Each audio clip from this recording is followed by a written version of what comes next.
आपकी हथेली की ये 5 रेखाएं बताती हैं कि माँ काली की विशेष कृपा आप पर है। रात के लगभग 3 बज रहे थे। पूरा घर गहरी नींद में डूबा हुआ था, लेकिन आरव की आंख अचानक खुल गई। दिल तेजी से धड़क रहा था, जैसे किसी ने उसे झकझोर कर उठाया हो। उसने धीरे से अपने हाथों को देखा। उसकी हथेली की रेखाएं जैसे पहले से ज्यादा गहरी और चमकदार लग रही थीं। उसे याद आया, कुछ दिन पहले ही गांव के पुराने साधु ने उसकी हथेली देखकर कहा था, तुम्हारी किस्मत आम नहीं है, तुम्हारी हथेली में माँ काली की छाप है। लेकिन इसका मतलब समझना आसान नहीं होगा। उस समय आरव ने इस बात को हल्के में लिया था, लेकिन आज की रात कुछ अलग थी। उसकी नज़र सबसे पहले जीवन रेखा पर गई। वो सामान्य से ज़्यादा गहरी थी और उसके बीच में एक छोटा सा त्रिकोण बन रहा था। साधु की बात अचानक कानों में गूंजने लगी। अगर जीवन रेखा में त्रिकोण बने तो समझो कि कोई अदृश्य शक्ति तुम्हारी रक्षा कर रही है। आरव के शरीर में सिहरन दौड़ गई। तभी उसे अपने कमरे के कोने में हल्की सी परछाई हिलती हुई दिखी। उसने डरते हुए आंखें बंद कर लीं, लेकिन मन के अंदर एक अजीब सा सुकून भी था, जैसे कोई अपना पास हो। उसने फिर धीरे से अपनी हथेली की दूसरी रेखा देखी, हृदय रेखा। उस पर छोटे छोटे क्रॉस बने हुए थे। साधु ने कहा था, ऐसी रेखा वाले लोग दूसरों का दर्द महसूस करते हैं और माँ काली उन्हें अपने दूध की तरह इस्तेमाल करती है। आरव को अचानक याद आया कि कैसे वह हमेशा दूसरों की मदद करने की कोशिश करता था, चाहे खुद परेशानी में क्यों ना हो। तभी बाहर से कुत्ते के रोने की आवाज़ आई और हवा का झोंका कमरे में आया। दरवाज़ा अपने आप हल्का सा खुल गया। अब डर और जिज्ञासा दोनों बढ़ चुके थे। तीसरी रेखा थी भाग्य रेखा, जो सीधी ऊपर की ओर जा रही थी, लेकिन बीच में एकदम से मुड़ जाती थी। साधु ने कहा था, जब भाग्य रेखा अचानक मुड़ती है तो समझो जीवन में एक बड़ा मोड़ आने वाला है, जो तुम्हें सामान्य इंसान से अलग बना देगा। आरव के मन में सवाल उठने लगे, क्या सच में उसके साथ कुछ बड़ा होने वाला है? तभी उसे अपने कानों में एक धीमी आवाज़ सुनाई दी, डरो मत। वह आवाज़ बहुत नरम थी, लेकिन उसमें अजीब सी शक्ति थी। आरव ने चौथी रेखा देखी, सूर्य रेखा, जो बहुत हल्की थी, लेकिन उसके ऊपर एक छोटा सा तारा बना हुआ था। साधु ने चेतावनी दी थी, यह तारा संकेत है कि तुम्हें प्रसिद्धि या शक्ति मिल सकती है, लेकिन अगर तुमने इसका गलत उपयोग किया तो यही शक्ति तुम्हें नुकसान भी पहुंचा सकती है। आरव के हाथ कांपने लगे। अब उसे एहसास होने लगा कि ये सब कोई साधारण संकेत नहीं है। तभी कमरे में अगरबत्ती जैसी खुशबू फैलने लगी, जबकि घर में कहीं भी अगरबत्ती नहीं जलाई गई थी। उसकी सांसें तेज हो गईं, लेकिन दिल के अंदर एक अजीब सी शांति भी थी, जैसे कोई उसे देख रहा हो, उसकी रक्षा कर रहा हो। पांचवी और सबसे रहस्यमयी रेखा थी मस्तिष्क रेखा, जो अंत में जाकर 2 हिस्सों में बंट रही थी। साधु ने कहा था, यह संकेत है कि तुम्हारे पास 2 रास्ते होंगे, एक साधारण जीवन का और दूसरा आध्यात्मिक शक्ति का। फैसला तुम्हें करना होगा। तभी अचानक आरव के सामने एक दृश्य उभरा, जैसे उसकी आंखों के सामने कोई सपना चल रहा हो। उसने खुद को एक सुनसान रास्ते पर चलते हुए देखा। चारों तरफ अंधेरा था, लेकिन उसके पीछे एक छाया चल रही थी, और वह छाया धीरे धीरे मां नए काली के रूप में बदल रही थी। आरव घबरा गया, लेकिन उसी क्षण उसके मन में एक गहरी आवाज आई, अगर तुमने अपने अंदर की शक्ति को पहचाना तो मैं तुम्हारे साथ हूं। उसकी आंख खुली तो वह पसीने से तर था, लेकिन अब डर कम और विश्वास ज्यादा था। उसी समय उसे साधु की आखिरी बात याद आई, अगर ये संकेत दिखें तो घबराना मत, बल्कि कुछ उपाय करना। पहला उपाय, हर शनिवार रात को सरसों के तेल का दीपक जलाकर माँ काली का स्मरण करना, इससे नकारात्मक शक्तियाँ दूर रहती हैं। दूसरा उपाय, किसी ज़रूरतमंद को भोजन कराना, क्योंकि माँ काली सेवा से सबसे ज़्यादा प्रसन्न होती हैं।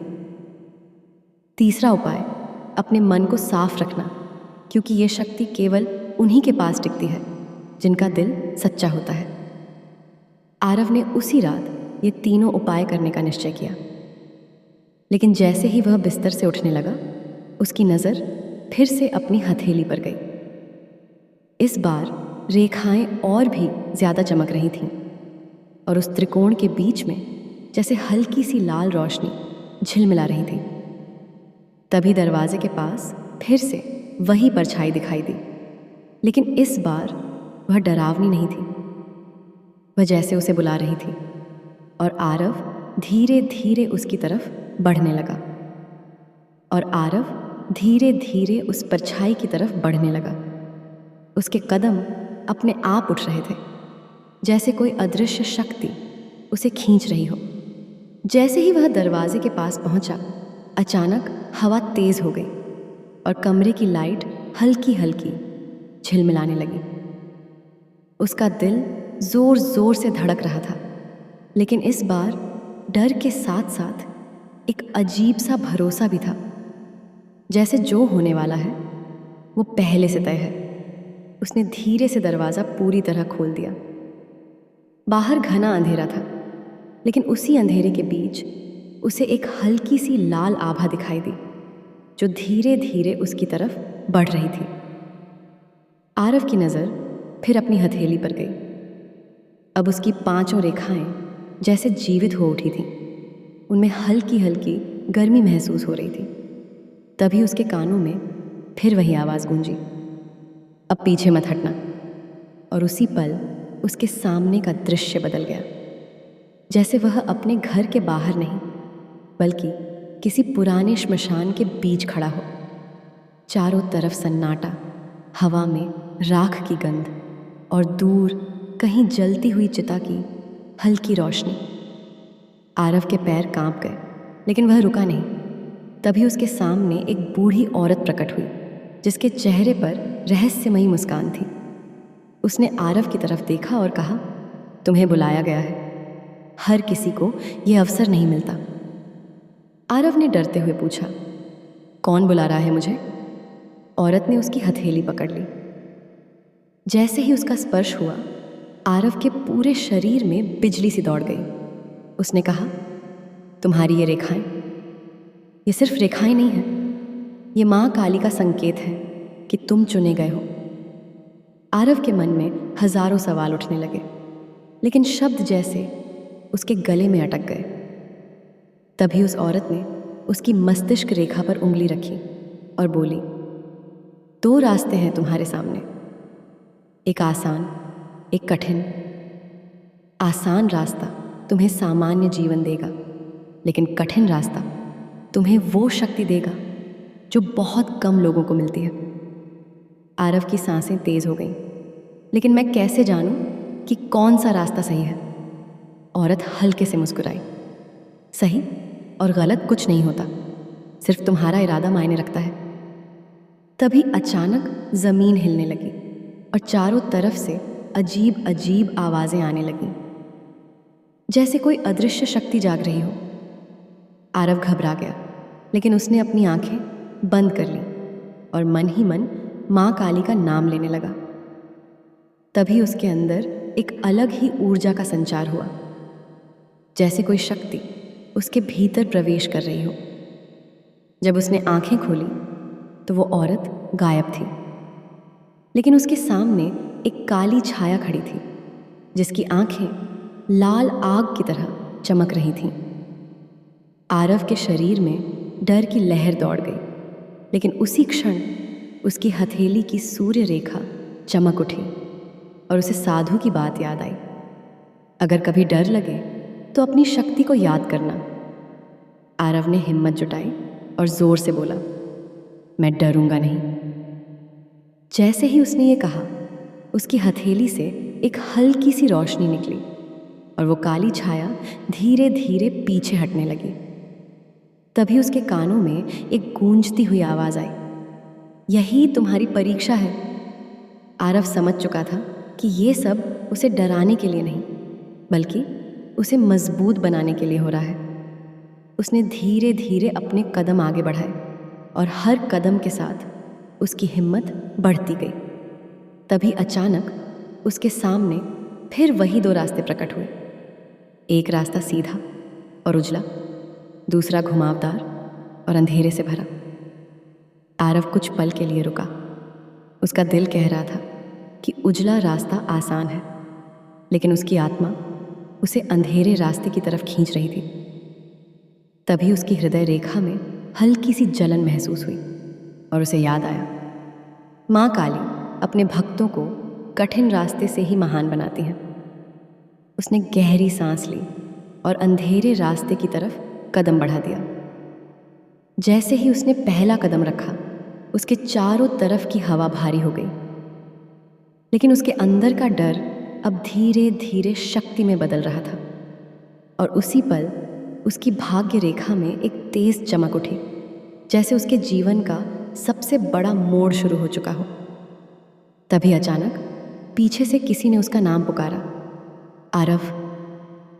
आवाज़ इतनी जानी पहचानी थी कि वह एक पल के लिए रुक गया, लेकिन जब उसने पीछे मुड़कर देखा तो वहाँ कोई नहीं था। और फिर वही आवाज़ दोबारा आई, इस बार और भी करीब से, अगर तुम अभी भी लौट सकते हो।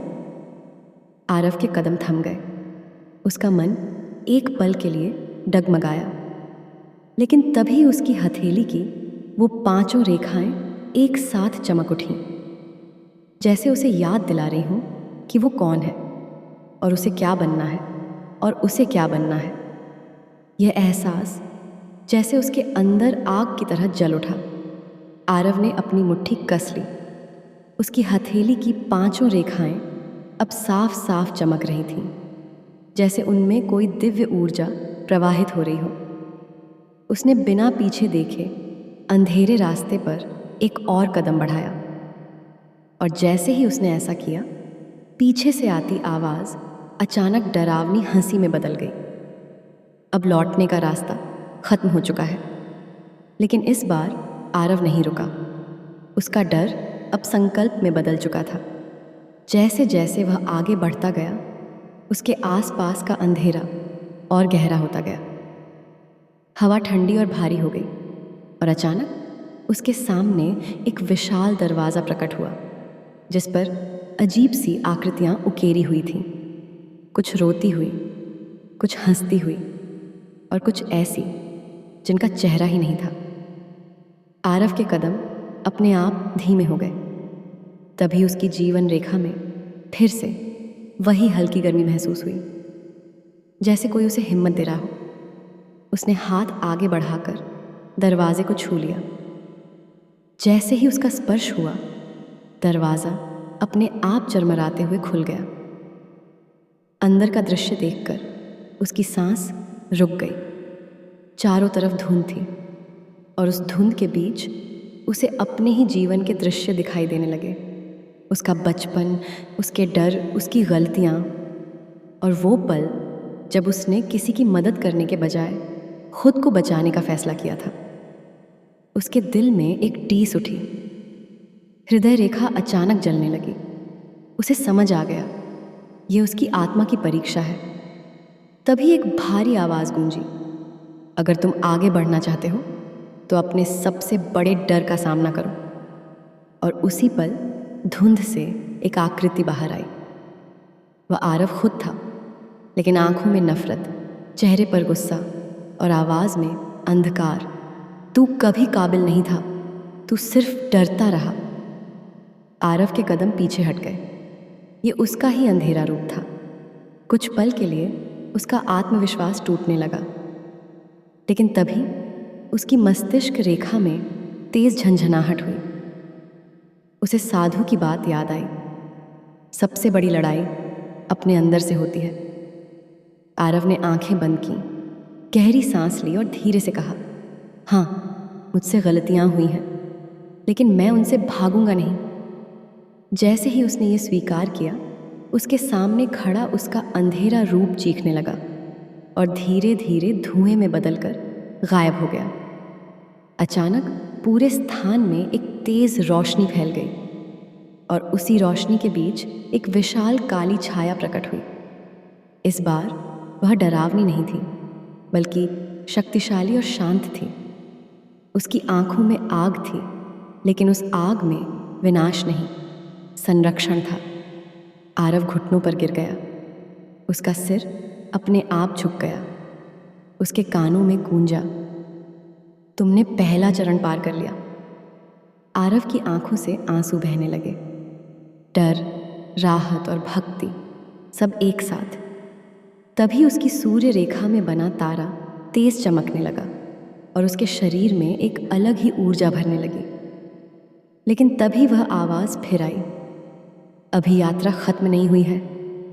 और अचानक वो पूरी रोशनी गायब हो गई। आरव फिर से उसी अंधेरे में खड़ा था, लेकिन इस बार वह अकेला नहीं था। उसे अपने पीछे किसी की उपस्थिति साफ महसूस हो रही थी, धीमी लेकिन बहुत शक्तिशाली। उसकी हथेली की भाग्य रेखा अचानक और गहरी हो गई, जैसे कुछ नया लिखा जा रहा हो। तभी उसके सामने जमीन पर एक चिन्ह उभरा, एक गोल घेरा, जिसके अंदर वही त्रिकोण था जो उसकी जीवन रेखा में था। लेकिन इस बार उस त्रिकोण के बीच से लाल धुआं निकल रहा था। आरव का दिल जोर से धड़कने लगा। उसे समझ आ रहा था कि यह कोई साधारण संकेत नहीं, यह अगली परीक्षा का द्वार है। लेकिन इस बार सवाल सिर्फ डर का नहीं था, इस बार दांव पर कुछ और बड़ा था। तभी उसके कान के बिल्कुल पास कोई फुसफुसाया, अगर तुमने ये कदम उठाया तो तुम कभी पहले जैसे नहीं रहोगे। आरव की सांस रुक गई। उसका पैर धीरे धीरे उस त्रिकोण वाले घेरे की तरफ बढ़ने लगा। उसकी उंगलियां कांप रही थीं, लेकिन उसकी आंखों में अब एक अलग ही चमक थी। और जैसे ही उसका पैर उस चिन्ह को छूने वाला था, अचानक उसकी हथेली की 5 रेखाएं इतनी तेज चमकने लगीं कि पूरा अंधेरा कांप उठा। और उसी पल एक ऐसी आवाज गूंजी जिसने सब कुछ हिलाकर रख दिया, रुको रुको। वह आवाज इतनी गहरी और शक्तिशाली थी कि जैसे समय ही थम गया हो। आरव का पैर हवा में ही रुक गया। उसकी सांसें तेज हो गईं और दिल जैसे सीने से बाहर निकलने को था। चारों तरफ का अंधेरा अब धीरे धीरे कांपने लगा, जैसे किसी बहुत बड़ी शक्ति के सामने झुक रहा हो। आरव ने धीरे धीरे पीछे मुड़कर देखा, और जो उसने देखा उसे शब्दों में बयान करना आसान नहीं था। वहां एक दिव्य आभा खड़ी थी, पूरी तरह काली, लेकिन उस कालेपन में अनगिनत रोशनियां छिपी हुई थीं। आंखें लाल, लेकिन उनमें क्रोध नहीं, बल्कि चेतावनी और करुणा दोनों थे। उसके चारों तरफ हवा जैसे झुक रही थी। आरव समझ चुका था, यह कोई साधारण शक्ति नहीं। उसकी हथेली की 5 रेखाएं अब इतनी तेज चमक रही थीं कि जैसे वे उसी शक्ति से जुड़ गई हों। आरव के घुटने अपने आप जमीन पर टिक गए, सिर झुक गया और उसकी आंखों से आंसू बहने लगे। डर के नहीं, बल्कि एक अजीब सी भक्ति के। वह आवाज फिर गूंजी, तुम आगे बढ़ सकते हो, लेकिन हर शक्ति की एक कीमत होती है। आरव के अंदर हलचल मच गई। कीमत? उसके मन में सवाल उठा, लेकिन शब्द बाहर नहीं निकल पाए। तभी उसके सामने हवा में एक दृश्य उभरा। उसका परिवार, उसकी माँ, उसके पिता। उनके चेहरे पर चिंता थी, जैसे वे किसी अनजाने खतरे से घिरे हों। आरव का दिल कस गया। आवाज आई, अगर तुम इस रास्ते को चुनते हो तो तुम्हें अपने पुराने जीवन से दूर जाना होगा। तुम्हें वो सब छोड़ना होगा जिससे तुम सबसे ज्यादा जुड़े हो। आरव के हाथ कांपने लगे। उसकी हृदय रेखा में दर्द सा उठने लगा, जैसे कोई उसे भीतर से तोड़ रहा हो। कुछ पल के लिए वह चुप रहा।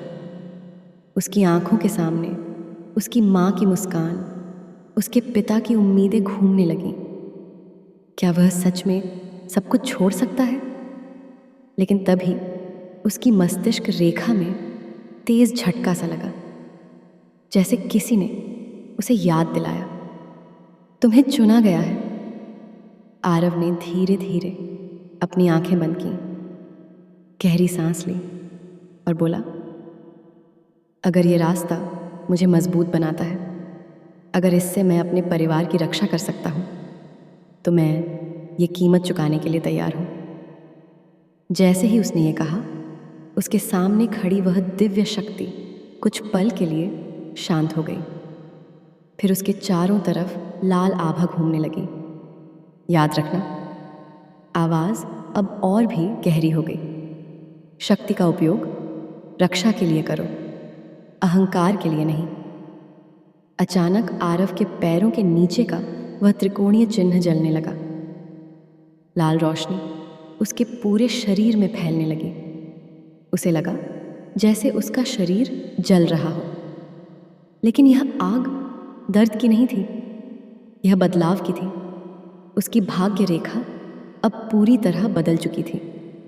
उसमें नई शाखाएं निकल आई थीं, जैसे उसकी किस्मत फिर से लिखी जा रही हो। और तभी एक जोरदार झटका। आरव की आंख खुल गई। वह अपने कमरे में था। वही बिस्तर, वही दीवारें, सब कुछ सामान्य। लेकिन उसका शरीर पसीने से भीगा हुआ था और दिल अभी भी तेजी से धड़क रहा था। कुछ पल के लिए उसे लगा कि यह सब एक सपना था, लेकिन तभी उसकी नज़र अपनी हथेली पर गई। उसकी पांचों रेखाएं अब पहले से अलग थीं। जीवन रेखा का त्रिकोण और गहरा हो चुका था। सूर्य रेखा का तारा अब साफ दिखाई दे रहा था और मस्तिष्क रेखा का दो भागों में बंटना और स्पष्ट हो गया था। आरव के चेहरे पर हल्की सी घबराहट और हैरानी दोनों थीं। तभी अचानक उसके कमरे में वही हल्की सी खुशबू फैल गई, वही अगरबत्ती जैसी। और उसके कान के पास बहुत धीरे से एक फुसफुसाहट हुई। यह सिर्फ शुरुआत है। आरव का दिल एक पल के लिए रुक सा गया। वह धीरे धीरे उठकर बैठ गया। उसकी नज़र दरवाजे पर पड़ी, जो इस बार बंद था, लेकिन उसके नीचे से हल्की सी